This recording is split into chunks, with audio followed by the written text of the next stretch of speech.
ಐಶ್ವರ್ಯ ಮೂಲ ಲಿಂಗಾರ್ಚನೆ. ಐಶ್ವರ್ಯ ಬರಬೇಕು ಎಂದರೆ ಪೂಜೆ ಮಾಡಬೇಕು ಎನ್ನುತ್ತಾರೆ ಶರಣರು.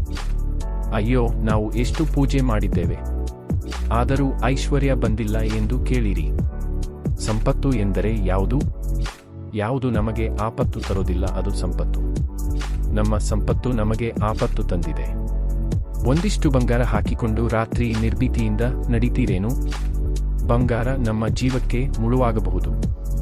ಲಿಂಗಾರ್ಚನೆ ಎಂದರೆ ಯಾವುದೋ ಗುಡಿಯಲ್ಲಿರುವ ಕಲ್ಲು ಲಿಂಗಗಳಿಗೆ ಪೂಜೆ ಮಾಡುವುದಲ್ಲ. ಅಲ್ಲಮ ಪ್ರಭುಗಳು ಹೇಳುತ್ತಾರೆ, ಲಿಂಗವೆಂಬುದು ಅನಂತದ ಹೆಸರು ಗುಹೇಶ್ವರದೆಂಬುದೇನು ಅಂತ.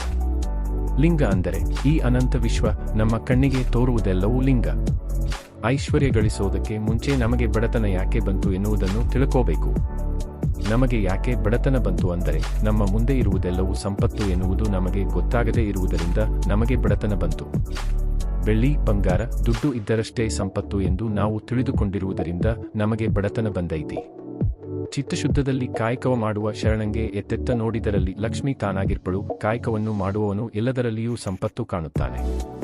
ಭೂಮಿ ಸಂಪತ್ತು, ಗಾಳಿ, ಬೆಳಕು, ನೀರು, ಮಾತು, ತಂದೆ ತಾಯಿ ಎಲ್ಲವೂ ಸಂಪತ್ತು.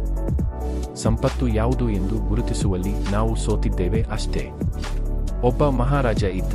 ಅವನು ಒಂದು ಯುದ್ಧದಲ್ಲಿ ಸಾಕಷ್ಟು ಸುಸ್ತಾಗಿದ್ದ. ಅವನಿಗೆ ಸಾಯುವ ಕಾಲ ಬಂತು. ಆಗ ಒಂದು ಹನಿ ನೀರು ಸಿಕ್ಕಿರಲಿಲ್ಲ. ಅದೇ ಹೊತ್ತಿಗೆ ಒಬ್ಬ ಕೈಯಲ್ಲಿ ನೀರಿನ ಲೋಟ ಇಟ್ಟುಕೊಂಡು ಕುಳಿತಿದ್ದು ಕಂಡು ಅವನಿಗೆ ನೀರು ಕೊಡು ಎಂದು ಕೇಳಿದ. ಅದಕ್ಕೆ ಆ ವ್ಯಕ್ತಿ, ನಾನು ನೀರು ಕೊಟ್ಟರೆ ನೀನು ನನಗೆ ಏನು ಕೊಡ್ತಿ ಎಂದು ಕೇಳಿದ. ನೀನು ಅರ್ಧ ಲೋಟ ನೀರು ಕೊಟ್ಟರೆ ನಾನು ನಿನಗೆ ನನ್ನ ಅರ್ಧ ರಾಜ್ಯವನ್ನೇ ಕೊಡೇನೆ ಎಂದ ಮಹಾರಾಜ. ಅದಕ್ಕೆ ಆ ವ್ಯಕ್ತಿ ನೀರು ಕೊಡಲ್ಲ ಎಂದ. ನೀನು ನೀರು ಕೊಡದೇ ಇದ್ದರೆ ನಾನು ಸತ್ತೇ ಹೋಗ್ತೀನಿ. ನೀನು ನೀರು ಕೊಟ್ಟರೆ ನನ್ನ ಜೀವಮಾನದಲ್ಲಿ ನಾನು ಗಳಿಸಿದ ರಾಜ್ಯ, ಸಂಪತ್ತು ಎಲ್ಲವನ್ನೂ ನಿನಗೆ ಕೊಡ್ತೀನಿ ಅಂದ ಮಹಾರಾಜ. ಆಗ ಆ ವ್ಯಕ್ತಿ, ನೀನು ಜೀವಮಾನದಲ್ಲಿ ಗಳಿಸಿದ ಎಲ್ಲ ಆಸ್ತಿಪಾಸ್ತಿಗಿಂತ, ರಾಜ್ಯಗಳಿಗಿಂತ, ಧನಕನಕಗಳಿಗಿಂತ ಅರ್ಧ ಲೋಟ ನೀರು ಹೆಚ್ಚು ಬೆಲೆ ಬಾಳುತ್ತದೆ ಎಂದ. ಹೌದು, ನೀರು ಸಂಪತ್ತು. ತುಂಗಭದ್ರಾ ನದಿ ಹರಿತಿರತೈತಿ.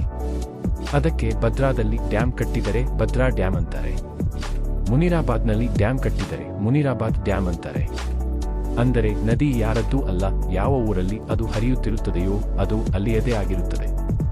ಹಾಗೆಯೇ ಹಣವೂ ಕೂಡ ಯಾರ ಜೇಬಿನಲ್ಲಿ ಇರುತ್ತದೆಯೋ ಅದು ಅವರದ್ದೇ ಆಗಿರುತ್ತದೆ. ಧನಕನಕ ಎಂದು ಸಂಪತ್ತಲ್ಲ ಅನ್ನೋದನ್ನು ತಿಳ್ಕೋಬೇಕು ಮನುಷ್ಯ. ಧನ್ಯವಾದಗಳು.